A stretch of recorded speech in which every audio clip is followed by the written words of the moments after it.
Bismillahirrahmanirrahim. Elhamdülillahi Rabbil alemin. Vessalatu ala nebiyyina Muhammedinil murselin ve ala alihi ve sahbihi ecma'in. Amma ba'd. Esselamu aleyküm ve rahmetullahi ve berekatuh.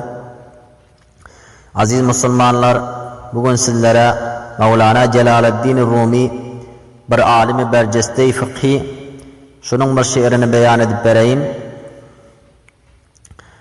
Ankeri ra guft ebzun mayeyi ki tura rencur şut hemsayeyi guft bahut kerki baku guşi giran mençi deryabemzi gufti ancavan. Burgun bir ker biçara nerid hemsayasını soramalı oldu. Amma ulağma eşten yok, nadip sonra kam dip reşan hal boptu pillasında kellesine şul fikir geldi. Hemsayamın ağzına qarab, şunun doğduklarından näme diýdigine ağzından okuyup, şoňa göre jogap berin diýip, gerçi soraljak geplerim ortada belli, ahwalyňy näguru diýsem, elhamdülillah diýip aýdar. Men hem Hudaýa şükür sağ ekeniňiz diýer. O ýene sorar, nan gaýry doaýy gaýry iyi olsunmy diýsem, nan doaýy iyi diýip jogap berer, menem noşujan bolsun diýip aýdar. Ve yine sorar, qaysı daktar sizi görmäne gelýär diýsem, palan daktar diýip aýdar, menem şol daktaryň aýagyna saglyk diýip, şol ahwal kursulary edip çykýarym diýip, kellesine şu pikir gelip hemsayasynyň huzuruna bardy. Ýöne hemsayasynyň huzuruna baran pillasynda bul pikir eden ýanak bolanda ta hemsayasyndan ahwalyňyz näguru diýip soran pillasynda elhamdülillah diýjene hemsayasy öljek bolýan diýende bu ker biçara wasamyň öljek bolan diýeni eşden ýokdy da Hudaýa şükür diýip şö diýýär ta. We ýene sorýar hemsayasyndan berir hemsayasyndan nan gaýry doaýy gaýry iyi olsun diýse ozal Hudaýa şükür diýende wasanym hemsayasy adyrda bolanty da zahariyon diýip şö diýip jogap berenti da. Ýene bu zahariyon diýeni eşitmän noşujan bolsun diýip şö diýdi ker biçara.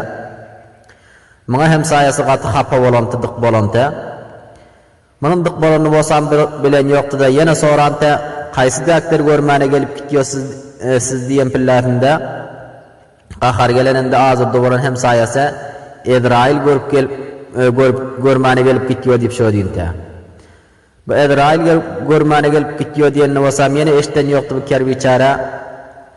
Aýagyna saglyk şol daktar biriniň ýanyna gelip gitse käryn jorlanman goýan ýok diýip ker hemsayasyna şö diýdi. Onda aziz musulmanlar, bul kıssa Mevlana Rumi'nin hikayeti dastany insanlaryň halatyny aýtýar. Şol asyrda insan zindegisinde özünden bir asasy ýok, hakikaty ýok bir gepleri gurşýar we merdimlere şol gep bilen töhmet etýär. Netijede gepin aslyny bilen ýok. Bir lahza hem aýtjak gepinde, etjek işinde taammül fikir eden ýoklar. Şol gepin aşagynda başga bir gep bardyr diýip asla bu fikrine hem gelen ýok. Onda aziz musulmanlar, bir insandan bir gep eşitseň veya bir başga bir insan hakynda bir gep eşitseň, aslyny bilip bilmän faýsala etme.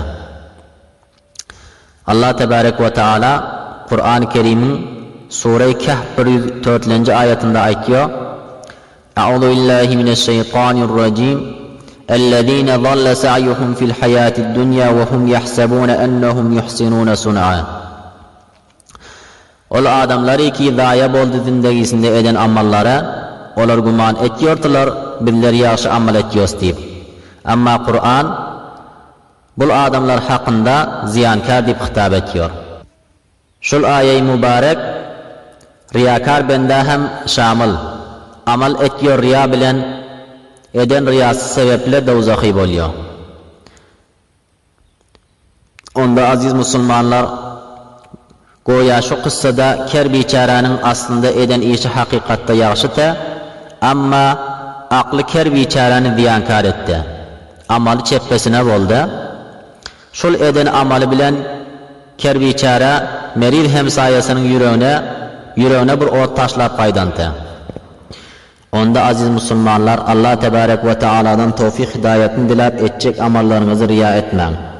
Bir insan hakkında hakikatini bilmen, her bir zadın hem aslını bilmen paysala etmekler. Hem çünanker biçara hem sayasını sorama barantı, aslında hayır iş etme barantı ama hakkında şer bolantı bunun. Ve sallallahu teala ala hayri halqihi Muhammedin ve alihi ve ashabihi ecmaîn.